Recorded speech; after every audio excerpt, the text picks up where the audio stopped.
좋은 자리에서 만나 뵙게 돼서 너무나 반갑고 즐겁고 영광입니다. 이런 자리에 과연 제가 강연자로 쓸 수 있는 자격이 과연 있을까라고 생각을 하면서 제 동료 인지심리학자 한 명인 경남대학교의 김태훈 교수라고 있는데 이제 제가 정말 좋아하는 후배인데요. 야, 내가 오늘 재도전을 하시는 분들한테 강의를 해. 내가 과연 자격이 있을까? 물론 나도 몇 번의 실패와 그 다음에 또 성장이 있지만 그랬더니 그 김태훈 교수가 저한테 그러더라고요. 형, 인지심리학이라는 것 자체가 역사 자체가 실패 후 재도전의 메커니즘을 연구한 거야. 그랬더니 저도 느낌이 오더라고요. 그러니까 인지심리학 초창기의 연구가요.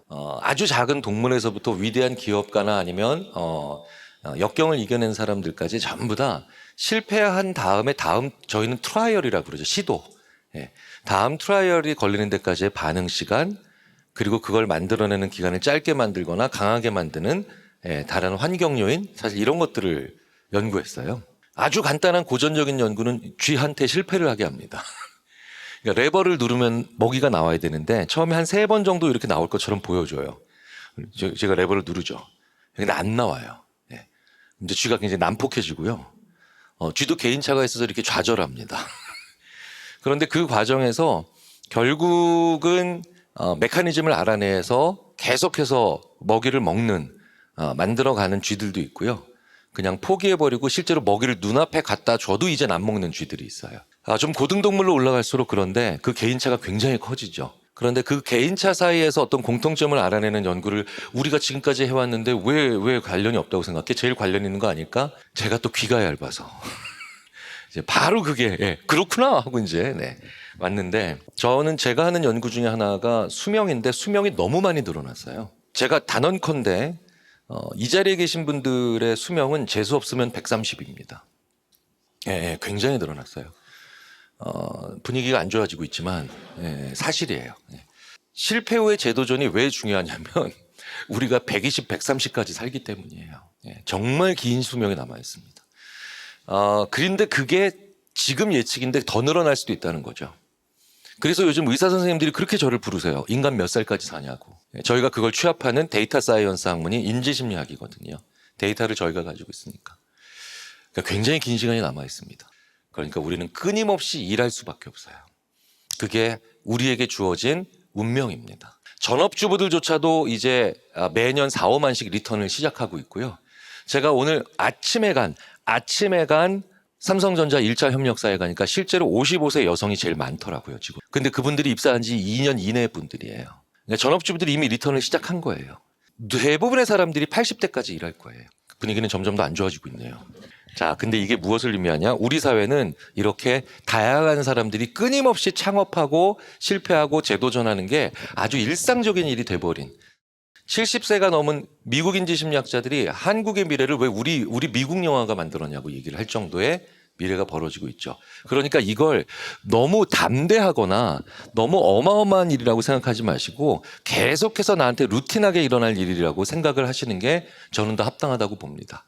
그래서 저도 제 자신에게 늘 그렇게 얘기하고 제 제자들 주위에 있는 많은 사람들에게 대단한 일인 것처럼 생각하지 마라. 루틴한 일이다. 그러면 루틴 속에서 우리가 훨씬 더 강해지고 재도전하게 만드는 넛지들, 그러니까 살짝 환경을 바꿔서 계속해서 그렇게 재도전하게 만드는 좋은 장치들을 발견하는 것이 더 낫다. 저희들은 그렇게 얘기하죠. 원래 인지심리학자들이 제일 안 좋아하는 말이 뭔지 아십니까? 저도 진짜 싫어하거든 말이 의지력, 결연한 결심, 포부 막 이런 거 되게 싫어해요, 저희들. 왜? 그런 건 사실은 결과적으로 그려지는 해석들이에요. 어떤 경지까지 올라간 사람들이 보면 대부분 깨알같이 뭐를 쌓아서 올라가거나 아니면 좋은 습관들이 만들어지거든요. 저는 그것들만 설명드릴 수 있고 저는 여전히 그것에 힘이 있다고 믿는 것뿐입니다. 자, 그렇다면 이렇게 다시 한번 도전하고 그다음에 다시 한번 일어나게 만드는 그 많은 넛지들 중에 뭐가 있을까요? 첫 번째가 바로 뭐냐? 우리 생각의 한계를 인정하는 겁니다. 너무 장엄한가요? 그냥 인간은 인지적 구두쇠입니다. 보여드릴게요. 인간이 얼마나 재밌게 생각하는지 지금부터 단어들을 보여드리겠습니다. 그냥 눈으로 한번 봐주세요. 눈으로 한번 봐주세요. 이런 단어들을 봐주세요. 자, 517에서 13을 빼면 얼마일까요? 갑자기 그런 짓을 왜 하냐고요? 네네. 그래도요. 네. 504. 네네네. 504에서 다시 13을 빼면 얼마일까요? 네, 여기서부터 막 힘들어져요. 네, 이거 카이스트 수학부 아이들도 되게 힘들어합니다. 네네. 갑자기 뭘 외우려고 그러다가 갑자기 사칙연산을 하면 특히 뺄셈이 어려워진다. 이것도 연구한 인지심리학자가 있다는 게 놀랍다는 거죠. 네, 이 지구상의 모든 쪼잔한 것들을 연구하고 실험하는 저희들은 이런 것도 사실 있긴 합니다. 자, 저는 이걸 왜 했을까요? 방금 전에 봤던 단어들 좀 날아가라고. 문 기억나시나요? 네, 좋습니다. 유리창. 네, 좋습니다. 아직까지 좋습니다. 네, 창틀. 네. 창틀 좀 힘들어 하시나요? 문지방. 문지방은 많이, 자신 없어 하시네요. 욕조. 욕조는 아니에요. 욕조는 아니, 이렇게 하시네요. 네네. 창문.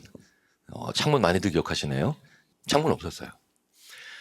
그런데 대부분의 한국 사람들은 머리가 좋기 때문에, 즉, 꾀가 많기 때문에, 어떻게 생각을 하냐면, 문, 유리창, 창틀, 블라인드, 커튼, 이런 단어를 보자마자, 뭐하러 다 기억해. 한 방에 창문으로 묶자. 인간의 뇌는 편집합니다.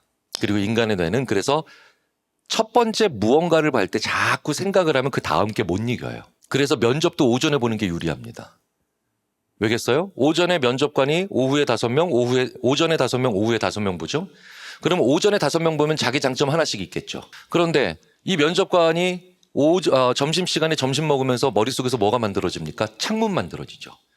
그럼 그 창문이 바로 뭐냐? 오전에 봤던 5명의 장점 하나씩을 각각 다 한 몸에 갖춘 어벤져스가 만들어져요. 그럼 오후에 들어온 사람들은 누구랑 싸워요? 그 어벤져스랑 싸우는 거예요. 그래서 안 뽑혀요.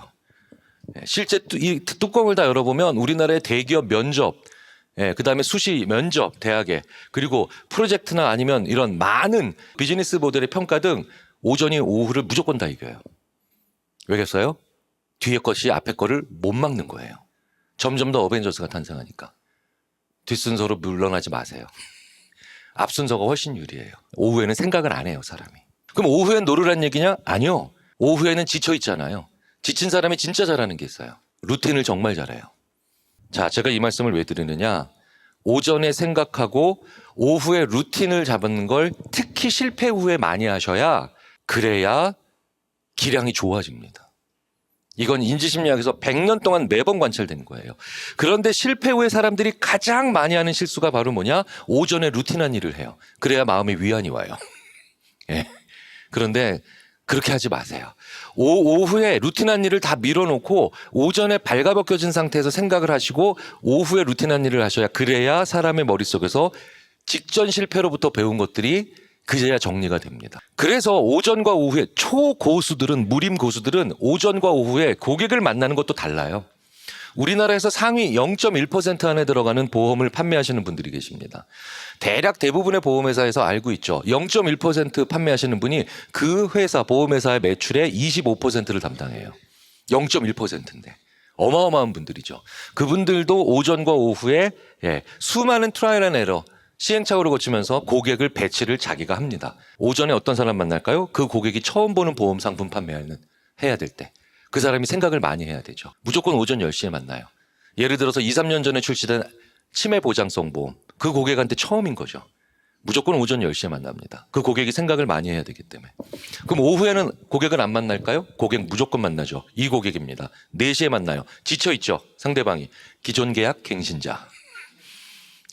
그게 0.1%들이 스스로 깨우쳐가면서 제가 분석해서 알려드리면 나중에 그분들도 내가 그렇군요라고 나중에 놀라게 되시는 거예요. 첫 번째, 실패 후에 재도전을 하실 때는 오전에 생각하시고 오후에 루틴한 일을 뒤로 밀어 놓으셔야 그래야 기량이 그 시간대에 굉장히 올라가요. 두 번째, 실패 후에 사람들이 하는 언어도 저희들이 굉장히 많이 분석해 왔습니다. 정말 하시면 안 되는 언어가 있어요. 그게 내 그럴 줄 알았어요. 진짜 하시면 안 됩니다. 내 그럴 줄 알았어는 최악의 언어고요. 이걸 심리학에서 사후확증 편향이라고 합니다. 굳이 어려운 말은 아니죠. 김 교수, 너는 아주대학교 교수 이제 퇴임하고 그다음에 다른 하고 있는 사업들이나 아니면 모든 직 다 내려놓으면 뭐 할 거야? 라고 하면 저는 늘 이렇게 얘기합니다. 내 그럴 줄 알았어. 국민추방운동본부 본부장 할 거라고. 안 느는 사람, 실패하고 난 다음에 안 느는 사람들의 특징이 바로 내 그럴 줄 알았어를 하는 사람이에요. 왜 그런 줄 아십니까? 자기가 알고 있었던 것처럼 행동을 하면 정보가 나한테 안 몰려요. 그래서 오늘 보험 설계사분들 많이 소환하네요. 가장 보험을 판매하기 쉬운 분들도 모르는 거 알고 있었던 것처럼 얘기하는 분들이에요. 정말 그 0.1% 보험 설계사분이 저한테 얘기하셨어요. 교수님, 어떤 분이 보험 판매하기 제일 쉬운 줄 아세요? 심지어는 자기한테 필요하지도 않은 보험 덜컥덜컥 사시는 줄 아세요? 누군데요? 모르고 있는데 알고 있었던 것처럼 얘기하는 분이에요. 예를 들어 볼까요? 왜 미생에 나오는 마부장같이 근엄하게 생긴 분들이 있죠. 그런 분들이 오히려 제일 다루기 쉽답니다. 앞에서 이런데요. 부장님, 우리나라 남성 30%가 70대가 되기 전에 5대 암 중에 하나가 걸리는 거 아시죠? 모르죠. 근데 이런 양반들이 꼭 이런데요. 그럼 알지. 알죠. 이때가 보험이 팔리는 순간이래요. 왜? 이젠 더 이상 그 부장님한테 우리나라 남성 30%가 70대가 되기 전에 5대 암 중에 하나에 걸린다는 걸 뭐예요? 더 얘기 안 해도 되죠. 그러니까 추임새만 넣으면 지가 알아서 이 약관도 좋은데요. 특약사항도 괜찮네. 네. 옆 부서에 전화도 해준대요. 그 박 차장 좀 오라 그래봐. 좋은 보험이 있어. 말도 안 되는 얘기를 한대요. 그런데 이런 부장님은 정말 보험 판매하기 힘든데 그분은 그날 굉장히 많은 지식을 쌓고 간대요. 부장님, 우리나라 남성 30%가 70대가 되기 전에 5대 암 중에 하나에 걸리는 거 아시죠? 그래요? 몰랐어요. 이러면 이 보험 설계사분의 눈앞이 캄캄해진다고 합니다. 왜? 이젠 낱낱이 얘기해 줘야 돼요. 그러면 이 부장님은 2시간 동안 보험에 관련된 우리나라 남성, 중년 남성의 암의 추이나 아니면 어떤 특화된 암들이 힘든가를 다 알게 된대요. 그리고 안 산대요. 예. 가장 큰 날 위너죠. 내가 그런 걸 몰랐지. 내가 그런 걸 전혀 예상 못했어라고 흔쾌히 얘기하셔야만 나한테 정보가 몰립니다. 세상에서 가장 쉬운 사람, 직장 생활 해보신 분들은 아실 거예요. 아는 척하는 상사. 제일 다루기 쉽죠. 이런 상사 제일 무섭죠. 나 아무것도 모르거든. 그러니까 좀 천천히 얘기해 줘봐. 실패하고 난 다음에 해야 되는 가장 중요한 단어가 실험을 해보든 실제 사례를 보든 내가 아무것도 몰랐어 라고 얘기해 버리는 거죠. 그래서 오늘부터 내 그럴 줄 알았어란 말만 막으셔도요. 예, 굉장히 중요한 메커니즘을 만드실 수 있어요. 자, 이제 하나 더 말씀을 드리도록 하겠습니다. 실제로 2010년부터 2016년 투자를 받으셔야 되는 분들한테 더더욱 중요한 건데요. 미국에서 테크런치 디스럽이라고 하는 스타트업 엑스포가 매년 열리죠. 북미 지역에서. 되게 재밌게도 여성들이 대표로 나왔을 때 투자 받는 금액이 적어요. 그래서 처음엔 이게 성차별 이슈가 됐어요. 그런데 VC들이 우리가 바보냐? 우리는 질문에 대한 대답을 듣고 평가하는 거지 우리가 여성이라고 투자를 덜하는 건 말도 안 되는 거지. 맞죠. 예. VC들은 냉철한 사람들인데요. 그럼 왜 그런 결과가 계속해서 안정적으로 일어났을까요? 문제는 이 질문을 하는 사회자 때문이었어요. 사회자가 몇 명 안 되는데 이 사람들이 체계적으로 자신들도 모르는 사이에 남성이 대표로 나왔을 때와 여성이 대표로 나왔을 때 질문을 다르게 한 거예요. 질문을 다르게 하니까 대답도 다르게 나온 거죠. 남성들이 나왔을 때 이 사회자는, 이 몇 안 되는 사회자는 how to win형 질문을 자꾸 했습니다. 어떻게 성공할 것이냐. 그런데 여성 대표가 나왔을 때는 자기들도 모르게 how not to lose형 질문을 한 거예요. 자, how to win형 질문은 뭔가요? 어떻게 고객을 확보하실 겁니까? 시장을 장악할 수 있다고 생각하십니까? 지적 재산으로서의 잠재력에 대해서 더 말씀해 주시기 바랍니다. 그러니까 거기에 대답을 했겠죠. 이렇게 윈할 거예요. 테스트는 확실히 마친 건가요? 관련 분야 법령에 위반되지 않는지 점검은 분명히 하신지요? 가격 가지고 이윤이 확보될까요? How not to lose형. 어떻게 안 망할까에 대한 질문을 여성들한테 주로 한 거예요.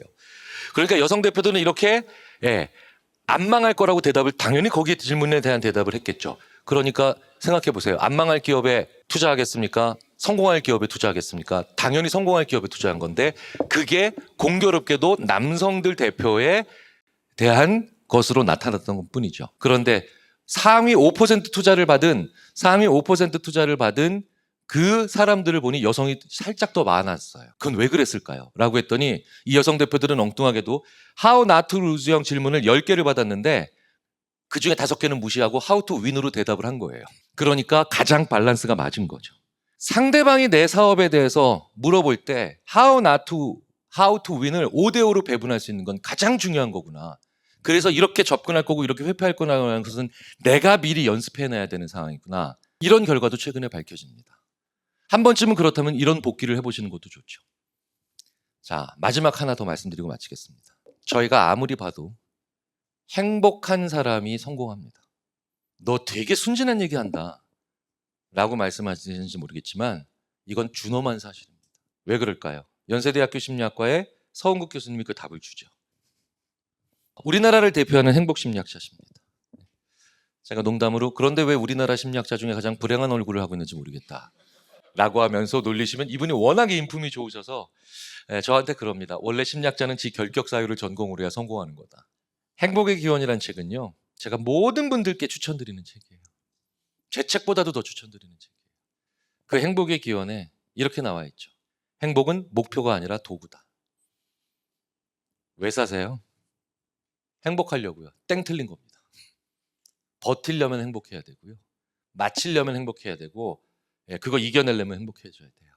극복하고 도전하는 건요, 지금 작은 행복을 경험한 자만이 가질 수 있는 굉장히 특화된 아이템이자 무기이자 장착된 스킬입니다.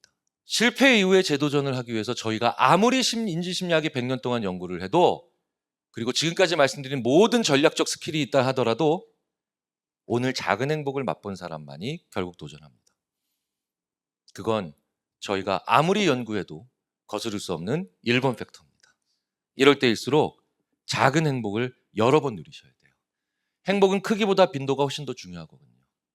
1년에 100점짜리 행복 한 번 경험하는 유기체보다 10점짜리 행복 10번 경험하는 유기체가 훨씬 더 강한 내구성으로, 그리고 나한테 오는 실패 이후에 다시 도전하는 경향이 높다라는 건 인지심리학 100년사에서 가장 확실히 관찰된 결과라서 오늘 감히 마지막으로 말씀을 드렸습니다. 그래서 저도 첫 번째 사업에 실패했을 때 막창 2인분에 소주 한 병만 마시고 다음 날 다시 관련된 업체들 대표님들과 찾아갔고요. 그분들은 굉장히 놀라시더라고요. 어제 망한 인간이 오늘 명함 들고 왔다고. 네, 네. 저는 그냥 근데 기분이 좀 좋아져서 간 거일 뿐이었는데 그런 얘기도 해주셔서 저의 개인적인 에피소드까지 말씀을 드렸습니다. 귀한 시간을 저에게 내주셔서 감사합니다. 마치겠습니다. 감사합니다. 감사합니다.